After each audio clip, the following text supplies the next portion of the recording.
दोस्तों फाइनली इतने हो हल्ले के बाद इलेक्शन कमीशन की आंखें खुली और उसने प्रेस कॉन्फ्रेंस की। क्या बात है सर, क्या बात है सर। बहुत से सवाल जवाब हुए, लेकिन इन सवाल जवाबों के बीच जिन 3 सवालों की सबसे ज्यादा चर्चा हो रही है वो आए सोशल मीडिया के जर्नलिस्ट की ओर से, ना कि टीवी मीडिया से। क्या बात कर रहे हैं? इन सोशल मीडिया जर्नलिस्ट का नाम प्रांजय ठाकुर बताया जा रहा है।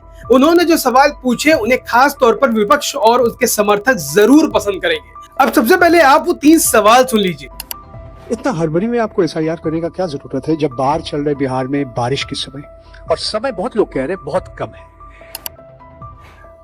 आपको सुप्रीम कोर्ट ने आदेश किया 14 तारीख के दिन आपको मशीन रीडेबल जो 65 लाख लोग का नाम नहीं है तो आपको देना पड़ेगा। इससे पहले आपने क्यों नहीं दिया? आखिरी सवाल है कि महाराष्ट्र में जो 40 लाख नया वोटर आए हैं और लोग कह रहे हैं कि पहला बार महाराष्ट्र के इतिहास में, भारतवर्ष के इतिहास में वोटर ज्यादा और 18 साल उम्र के लोग कम, और 5 बजे के बाद बहुत लोग वोट दिया। तो ये सारे जवाब मुख्यमंत्री देवेंद्र फडणवीस दे रहे, राजनीतिक दल का नेता दे रहे। चुनाव आयोग अभी तक खामोश थे, क्यों? सुना आपने, ये थे वो 3 मुख्य सवाल। अब अगर आपको सुनने में समझने में कोई कंफ्यूजन हुआ हो तो एक बार मैं आप लोगों के लिए दोहरा देता हूँ। पहला सवाल ये था कि बारिश और बाढ़ से प्रभावित बिहार में इतने कम वक्त में एसआईआर क्यों किया गया। वहीं दूसरा सवाल था कि बिहार से हटाए गए 65 लाख वोटर्स का डाटा आपको सुप्रीम कोर्ट ने मशीन रीडेबल फॉर्म में देने को आदेश दिया, यह आपने पहले ही क्यों नहीं कर दिया था।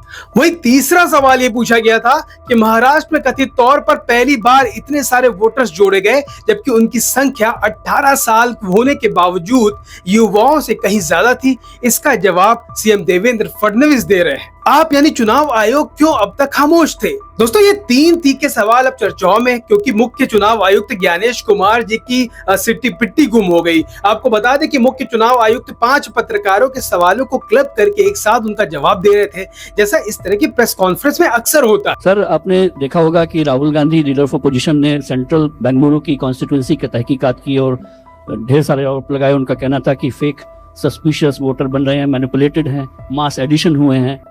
इसके 2-3 दिन बाद ही बीजेपी के पावरफुल लीडर अनुराग ठाकुर जी ने प्रेस कॉन्फ्रेंस की और उन्होंने कहा कि उनके पास कंक्रीट प्रूफ हैं कि कंक्रीट प्रूफ है इस बात के कि lakhs of suspicious voters, duplicate voters, fake addresses, age manipulation, mass addition have been found in Wayanad, Raebareli and other constituency. देश की 2 बड़ी राजनीतिक पार्टियां ये आरोप लगा रही हैं कि fake voters, bogus voters, manipulation of age, duplicate voters ये मौजूद हैं। तो आप कितना सहमत हैं और इन आरोपों के आप क्या जांच कोई? इसलिए उन्होंने कुछ और सवाल इसके साथ लिए, मगर फिर एक मिला जुला जवाब चिपका दिया। जवाब तकरीबन 13.25 मिनट का है। इसमें कोई कटपिट नहीं किया गया है ताकि दोनों ओर से चीजें हुबहू आप तक पहुंचे। सुनिए चिचा ने क्या कहा। मशीन रीडेबल मतदाता सूची और सर्चेबल मतदाता सूची, दोनों में हमें अंतर समझना होगा। जो चुनाव आयोग की वेबसाइट में मतदाता सूची होती है उसमें आप एपिक नंबर डाल के सर्च कर सकते हैं, डाउनलोड भी कर सकते हैं। इसको मशीन रीडेबल नहीं कहा जाता। मशीन रीडेबल के ऊपर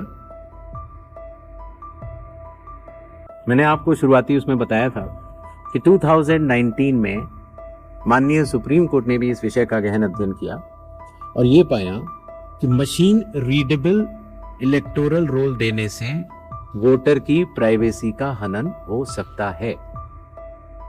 इसलिए मशीन रीडेबल एक अलग चीज है। मशीन रीडेबल का अर्थ होता है कि आप उस इलेक्टोरल रोल को पढ़ भी सकते हैं। उसमें अगर आपके पास कंप्यूटर पे वो सूची आ गई तो आप ये फोटो उठा के दूसरी जगह भी डाल सकते हैं। अगर आपने एक व्यक्ति की फोटो दूसरी जगह डाल दी और पलट दी तो वो व्यक्ति वोट ही नहीं कर पाएगा, क्योंकि जब वो वोट करने जाएगा तो उसका चेहरा नहीं मिलेगा। तो मशीन रीडेबल एक अलग चीज है, मशीन रीडेबल वर्जित है।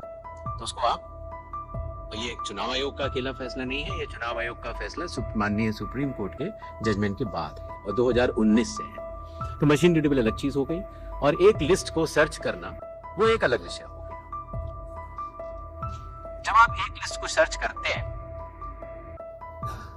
तो उसमें एक सवाल यह आया था कि डुप्लीकेट एपिक की समस्या चुनाव आयोग ने जब पहले सॉल्व कर ली तो इस तरह के डुप्लीकेट एपिक दोबारा कैसे आए। डुप्लीकेट एपिक 2 तरीके से हो सकते हैं। एक कि एक व्यक्ति जो वेस्ट बंगाल में है, तो व्यक्ति अलग है, उसका एक एपिक नंबर है, और एक व्यक्ति जो हरियाणा में है उसका एपिक नंबर भी वही है, अर्थात एपिक नंबर 1 व्यक्ति 2।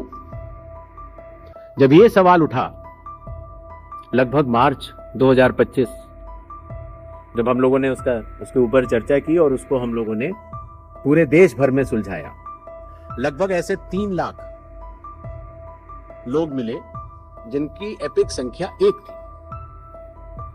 तो उनकी एपिक संख्या बदल दी गई, जिससे एक ही एपिक से 2 लोग न हो, एक ही नंबर के 2 लोग न हो। दूसरी तरह की डुप्लीकेसी ऐसे आती है जब एक ही व्यक्ति का एक से ज्यादा जगह मतदाता सूची में नाम हो और उसका एपिक नंबर अलग हो, अर्थात व्यक्ति 1 एपिक अनेक। पहली वाली स्थिति यह थी एपिक 1 व्यक्ति अनेक। तो एपिक 1 व्यक्ति अनेक की समस्या तो चुनाव आयोग ने पहले सुलझा ली, लेकिन जब यह विषय आया कि एक ही व्यक्ति और उसके कई एपिक्स हैं, तो कुछ केसेस में जब शिकायत आई तो हम लोगों ने तहकीकात की, तो यह समझ में आया कि जो व्यक्ति, जैसे मैंने आपको बताया था कि अगर वो गांव में रहता था तो वहां उसका एक जगह नाम था, फिर वो शहर में आया, फिर वो वहां से चलते चलते दिल्ली या बंबई पहुंच गया और उसने अपना पुराना नाम डिलीट नहीं कराया। पहले यह संभव नहीं था। 2003 से पहले नाम अगर आपको पुरानी जगह से कटवाना है तो कोई वेबसाइट नहीं थी इलेक्शन कमीशन की जिसमें एक ही जगह सारा डेटा हो। हर स्टेट की अलग अलग वेबसाइट थी। तो नतीजा, अगर आप पटना से चल के दिल्ली आ चुके हैं और आप पटना का वोट कटवाना चाह रहे थे तो आप एक पत्र लिख सकते। अब उस पत्र के ऊपर कार्रवाई हुई, आपने सही जगह भेजा, नहीं भेजा और आपका वहां वोट नहीं कटा, आप दिल्ली आ चुके, आपका यहाँ नया मतदाता सूची में नाम आ गया, आपके पास एक नया एपिक नंबर है। तो 2003 से पहले चूंकि तकनीकी सुविधा अवेलेबल नहीं थी, तो इस तरह के बहुत लोग जो माइग्रेट कर करके अलग अलग जगह गए, उनके नाम कई जगह आ गए। फिर एक ये सवाल उठा, तो फिर उसको आज की तारीख में तो वेबसाइट है, कंप्यूटर है, उसको आप सेलेक्ट करके हटा सकते हैं। लेकिन वही मैं बात आपको बताना चाह रहा था, चुनाव आयोग मतदाताओं के साथ चट्टान की तरह खड़ा होता है। अगर किसी के कहने से मैं आपका वोट काट दूं या किसी के कहने से मैं ये मानूं कि पीयूष जी के नाम के, अगर आपको अंदाजा ना हो तो अगर पीयूष जी के नाम को अगर आप 100 करोड़ में सर्च करेंगे तो आपको हजारों लोग मिलेंगे। अब कौन से पीयूष जी का नाम काटा जाए, कौन से पीयूष जी 2 हैं ये? तो अगर इसको जल्दीबाजी में किया जाएगा तो किसी भी मतदाता का नाम गलत कट सकता है, आपकी जगह किसी और का कट जाए। इसलिए शायद पिछले 20 सालों में टेक्नोलॉजी तो थी, लेकिन टेक्नोलॉजी का उपयोग करके किसी का मतदाता सूची से नाम काटा जाए, ये गलत होगा। और इसीलिए चुनाव आयोग ने ऐसा नहीं किया। और इसकी या तो व्यक्ति खुद कर सकता है तो कोई आपत्ति नहीं है, और या फिर स्पेशल इंटेंसिव रिवीजन के जरिए जब ये न्यूमरेशन फॉर्म बनेगा तो पीयूष पांडे जी के पास ही फॉर्म पहुंचेगा। अगर उनके पास दूसरा फॉर्म पहुंच जाएगा तो एक ही पे दस्तखत करेंगे और डुप्लीकेट वोट की समस्या का निदान हो जाएगा। एसआईआर में हड़बड़ी क्यों?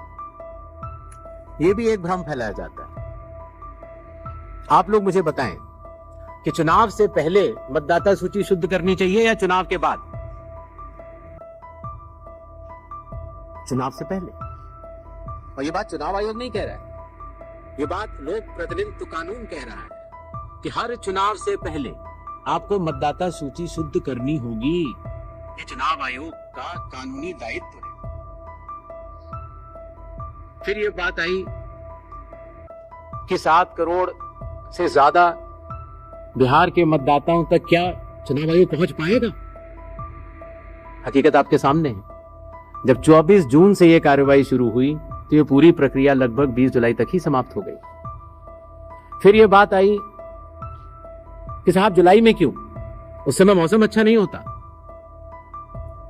तो आपकी जानकारी के लिए मैं बताना चाहता हूं कि बिहार में इसके पहले भी 2003 में एसआईआर हुआ था और उसकी तारीख थी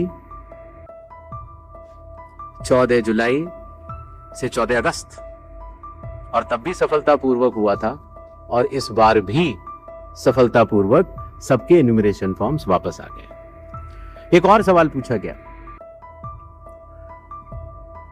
कि माननीय सुप्रीम कोर्ट के कहने से हम लोगों ने ये मशीन रीडेबल फॉर्मेट क्यों दिया। माननीय सुप्रीम कोर्ट ने ये स्पष्ट कहा है कि हर जिले की अलग वेबसाइट बनाई जाए और हर जिले की वेबसाइट पर एपिक नंबर से सर्च होने वाली सूची रखी जाए।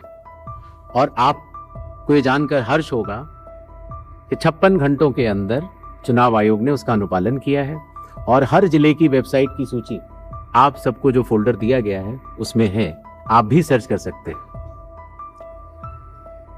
जहां तक आपके पास जो फोल्डर दिया गया उसमें एक वो भी मिनट्स मौजूद है 20 जुलाई के, जहां पर अगर आप खोलेंगे तो उसमें आप पाएंगे कि हर बूथ पर booth level officer, booth level agent, sarpanch सबने मिलकर ये दस्तखत करके ये सूची बनाई कि ये लोग मृत पाए गए हैं, उनका एपिक नंबर भी है, उनका नाम भी है, और ये लोग स्थायी रूप से स्थानांतरित पाए गए हैं, उनका नाम भी है, और इन लोगों का इन्यूमरेशन फॉर्म या इन लोगों का नाम एक जगह से ज्यादा है वो भी है। आप उस सूची को देखें तो ऐसा नहीं है कि चुनाव आयोग ने ये लिस्टें साझा नहीं की थी, लेकिन चूंकि इसका अंतिम निर्णय अभी ईआरओ ने नहीं लिया था, इसीलिए ये सूचियां राजनीतिक दलों को दे दी गई थी। और कुल मिला के जिन लोगों के इन्यूमरेशन फॉर्म नहीं आए, 1 अगस्त को जब ड्राफ्ट लिस्ट दी गई थी राजनीतिक पार्टियों को, वो भी दस्तावेज आपको दिए गए हैं जिसमें कि हर पॉलिटिकल पार्टी ने साइन करके ये लिस्ट ली है, जिसमें कहा है कि ये वाले नाम तो आ चुके हैं प्रारूप सूची में और ये वाले नाम नहीं आए। हर जिला प्रेसिडेंट ने उस लिस्ट को सत्यापित किया है 1 अगस्त को और अपने टेस्टिमोनियल्स भी दिए। तो ये सूचना और भी लोगों तक पहुंचे, आप तक भी पहुंचे। चुनाव आयोग तो पारदर्शिता का स्वागत करता है और ये बहुत ही अच्छी बात है। शायद इससे अगर कुछ लोग जो छूट गए हो, अगर वो नाम दे पाए, तो चुनाव आयोग का तो नारा है हर पात्र मतदाता को सूची में लाना है और हर अपात्र मतदाता को सूची से हटाना है। तो उस उद्देश्य में ये हमारी मदद कर रहा है। एआई और डीप फेक हमारे लिए वास्तव में चुनौती है। अभी कल किसी एक ट्विटर हैंडल पर एक एआई जनरेटेड वीडियो थी जो कि सत्य से परे, लेकिन इस तरह की चुनौतियों का सामना करने के लिए चुनाव आयोग तो भरसक प्रयास करेगा, लेकिन कानून के दायरे में ही रहकर कर सकता है। एक और सवाल आया था कि आखिर चुनाव आयोग पात्रता की जांच क्यों कर रहा है। संविधान के अनुच्छेद 326 में हर मतदाता की पात्रता स्पष्ट रूप से लिखी गई है और वो पात्रता ये कहती है कि मतदाता सूची में नाम आने के लिए सिर्फ भारत के नागरिक और 18 वर्ष की आयु पूरे कर चुके व्यक्ति ही पात्र हैं। रेजिडेंसी लॉज भी है जो कि अलग कानून में बनते हैं, जो कि ऑर्डिनरी रेजिडेंट है, या कोई व्यक्ति जो संविधान या किसी कानून के अनुरूप उसको वर्जित किया गया है चुनाव लड़ने के लिए, उनका नाम नहीं आ सकता। तो आर्टिकल 326 जो कि चैप्टर इलेक्शंस के अंदर आता है, जो कि हम यहाँ पर आपके समक्ष बैठे चुनाव आयोग की एक संवैधानिक जिम्मेदारी है, हम उसको निभाने के लिए पात्रता की जांच कर रहे हैं। वैसे से लेकर आपकी जो भी हो रहा है नीचे कमेंट में जरूर बताएं। अगर वीडियो 1% भी पसंद आया हो तो इसे दूसरों के साथ शेयर जरूर कर दें। फेसबुक और इंस्टाग्राम पर वीडियो देख रहे हो तो हमारे पेज को भी फॉलो कर लें। फिर मिलते हैं किसी नए जबरदस्त वीडियो के साथ। आप देखते रहिए लकी टॉक्स। जय हिंद, वंदे मातरम। नेता टाइप आधा काम मत करो, सब्सक्राइब के साथ साथ बेल आइकॉन भी दबाओ।